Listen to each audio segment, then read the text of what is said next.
জনাব তারেক রহমান, বিএনপির সম্মানিত চেয়ারম্যান জনাব তারেক রহমান।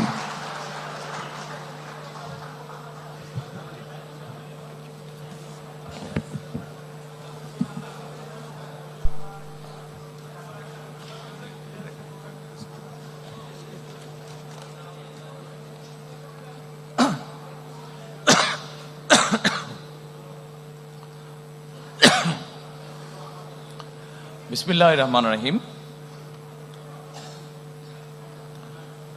উপস্থিত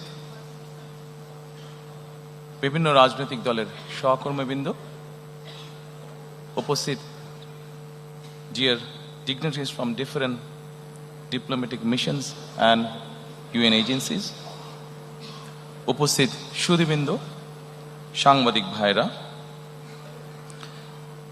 এবং প্রিয় সহকর্মীবৃন্দ, আসসালামু আলাইকুম। আমি প্রথমেই আপনাদেরকে আন্তরিক শুভেচ্ছা জানাচ্ছি।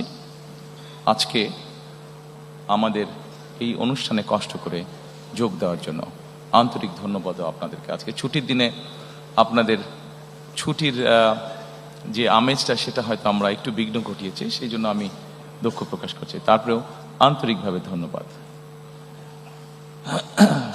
Dear diplomats, thank you so much for attending here today. Though we have interrupted your holiday probably today, but thank you again for taking the trouble to join here. Thank you so much.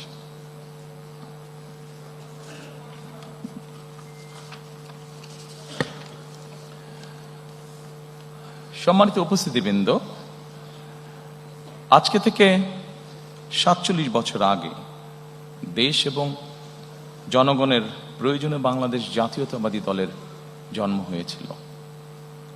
প্রতিষ্ঠার পর থেকে আজ পর্যন্ত BNP তার আদর্শ থেকে বিচ্যুত হয়নি, চেষ্টা করেছে সবসময় তার যে আদর্শ সেটার ভেতরে থাকার জন্য। বিএনপির প্রতিষ্ঠাতা স্বাধীনতার ঘোষক শহীদ রাষ্ট্রপতি জিয়াউর রহমান দেশ পরিচালনার দায়িত্ব নিয়ে দেশের স্বাধীনতা সার্বভৌমত্বকে সুদৃঢ় করার চেষ্টা করেছিলেন। তিনি দেশে বহুদলীয় গণতন্ত্র করেছিলেন প্রতিষ্ঠিত, দেশে বাক এবং ব্যক্তি স্বাধীনতা ফিরিয়ে দিয়েছিলেন। একটি দুর্নাম ছিল স্বাধীনতার পরবর্তীতে তলাবিহীন ঝুড়ি বাংলাদেশের। সেই দুর্নাম থেকে মুক্ত করে দেশকে একটি স্বনির্ভর রাষ্ট্রে পরিণত করেছিলেন শহীদ রাষ্ট্রপতি জিয়াউর রহমান। তার শাহাদাত বরণের পরে দেশে